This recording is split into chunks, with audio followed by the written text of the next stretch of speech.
Have you ever seen a toddler try to pat a dog that's on a TV screen? Or maybe they've tried to hand a toy to grandma through the tablet on a video call.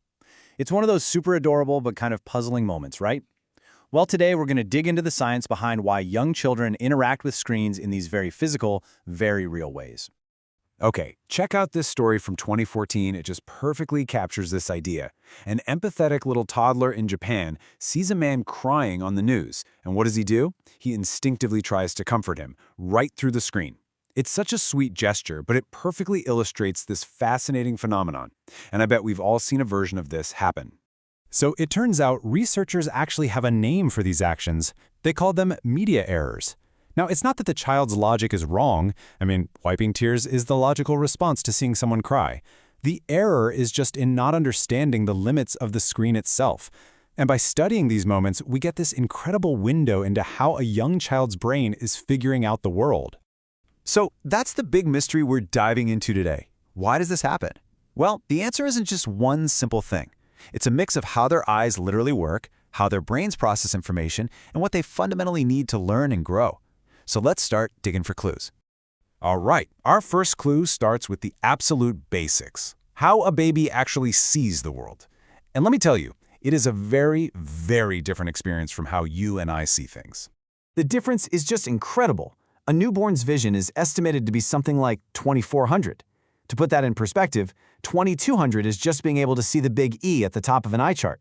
So their world is this blurry place of shapes and high contrast, and they see best at about 8 to 12 inches away, which, if you think about it, is the perfect distance for gazing up at a parent's face during feeding.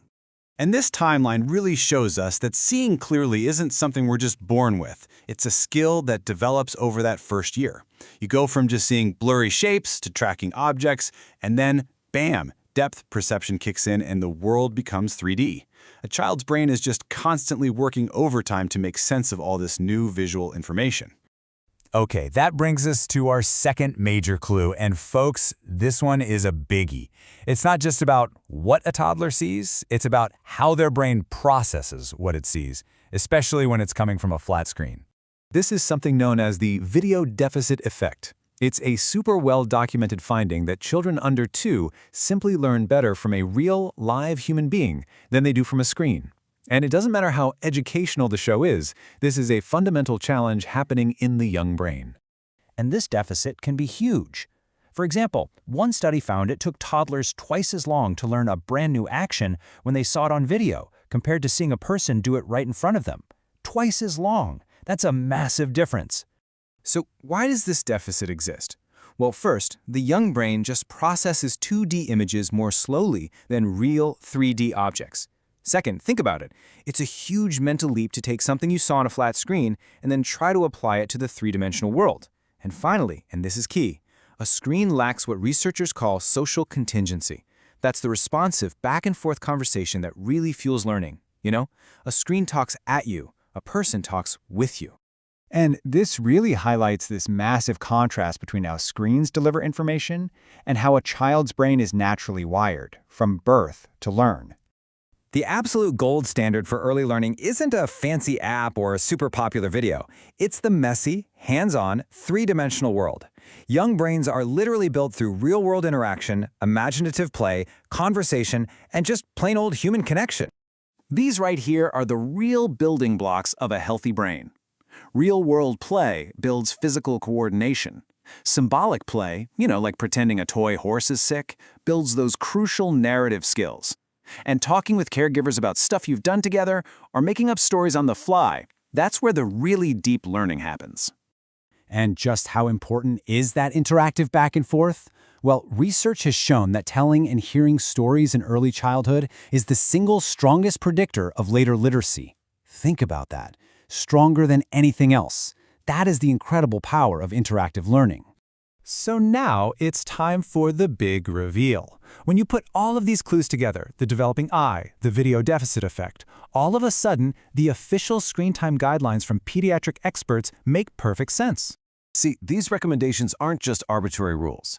For kids under 18 months, it's no screens, except for video chat, because their brains desperately need that real-world interaction. From 18 to 24 months, high-quality shows are okay, but with a parent there to help them bridge that 2D to 3D gap. And for kids ages 2 to 5, it's limited to an hour a day to make sure that active play stays the top priority. And why does this all matter so much? Well, because the research is crystal clear. Too much screen time in these really early years is linked to some very real health outcomes, including disrupted sleep, a higher risk of obesity, and challenges with attention and focus down the road. So, what can you actually do? Well, experts recommend these 5 pretty simple steps. Create a family plan for how you're going to use media. Set up screen-free zones like bedrooms and definitely the dinner table. Actively prioritize that unstructured, real-world play. Model healthy screen habits yourself. That's a big one. And try to avoid using a screen as a quick fix for a tantrum, because that can make it harder for kids to learn how to manage their big feelings on their own. Ultimately, when you boil it all down, it all comes back to this one question. And it kind of reframes the whole challenge, doesn't it? It's not just about restriction, it's about creation. Instead of just limiting screens, how can we fill a child's life with so much connection, so much play, and so much real-world wonder that screens just become less interesting? It's a pretty powerful thought to end on.